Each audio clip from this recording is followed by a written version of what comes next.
Switch off collar ಟ್ಯೂನನ್ನು ಹೇಗೆ ಡಿಆಕ್ಟಿವೇಷನ್ ಮಾಡೋದಂತ ಈ ವಿಡಿಯೋದಲ್ಲಿ ತಿಳಿಸ್ಕೊಡ್ತೀನಿ. ಅದಕ್ಕಿಂತ ಮುಂಚೆ ಈ ವಿಡಿಯೋಗೆ ಒಂದು ಲೈಕ್ ಮಾಡಿ, ಯಾರಾದರೂ ಹೊಸ್ತಾ ನೋಡ್ತಾ ಇದ್ದರೆ ಸಬ್ಸ್ಕ್ರೈಬ್ ಮಾಡೋದನ್ನು ಮರಿಬೇಡಿ.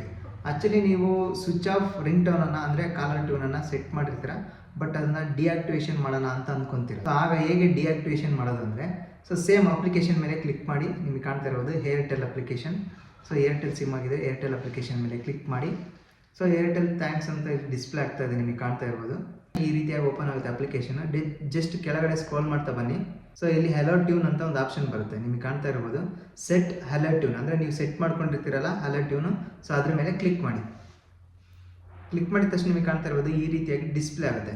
ಸೊ ಇಲ್ಲಿ ಕಾಣ್ತಾ ಇದೆಯಾ manage hello tunes switch off ಅಂತ ಇಲ್ಲಿ ಆಲ್ರೆಡಿ ಸೆಟ್ ಆಗಿದೆ. ಇದನ್ನು ಹೇಗೆ ರಿಮೂವ್ ಮಾಡೋದಂದರೆ, ಸೊ ಸಿಂಪಲ್ ಸ್ಟೆಪ್, ಇಲ್ಲಿ ಮೇನೇಜ್ ಅಂತ ಇದೆಯಲ್ಲ ಅದ್ರ ಮೇಲೆ ಕ್ಲಿಕ್ ಮಾಡಿ.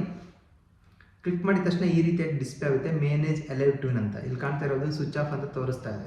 ಸೊ ಇಲ್ಲಿ ರೈಟ್ ಮಾರ್ಕ್ ರೈಟ್ಗೆ ಈ ಥರ ಮಾರ್ಕ್ ಇದೆಯಲ್ಲ ಅದ್ರ ಮೇಲೆ ಕ್ಲಿಕ್ ಮಾಡಿ.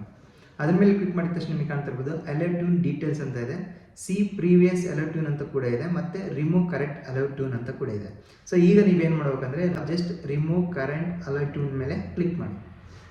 ಕಾಣ್ತಾ ಇರ್ಬೋದು ನಿಮಗೆ remove correct hello tune, this will remove your correct hello tune, the action will reflect on your calls in the next 10 days ಒಳಗಡೆ ಇದು ರಿಮೂವ್ ಆಗುತ್ತೆ. ಓಕೆನಾ? ಈ ರೀತಿಯಾಗಿ ಸೊ ಹೆಲೋ ಟ್ಯೂನನ್ನು ರಿಮೂವ್ ಮಾಡ್ಕೋಬೋದು ಅಥವಾ ಡಿಆಕ್ಟಿವೇಷನ್ ಮಾಡ್ಕೋಬೋದು. ಸೊ ಈ ಒಂದು ವಿಡಿಯೋ ನಿಮಗೆ ಹೆಲ್ಪ್ಫುಲ್ ಆಗಿದೆ ಅಂತ ಅಂದ್ಕೊತೀನಿ. ಹೆಲ್ಪ್ಫುಲ್ ಆಗಿದ್ರೆ ಒಂದು ಲೈಕ್ ಮಾಡಿ, ಯಾರಾದರೂ ಹೊಸ್ತಾ ನೋಡ್ತಾ ಇದ್ದರೆ ಸಬ್ಸ್ಕ್ರೈಬ್ ಮಾಡೋದನ್ನು ಮರಿಬೇಡಿ.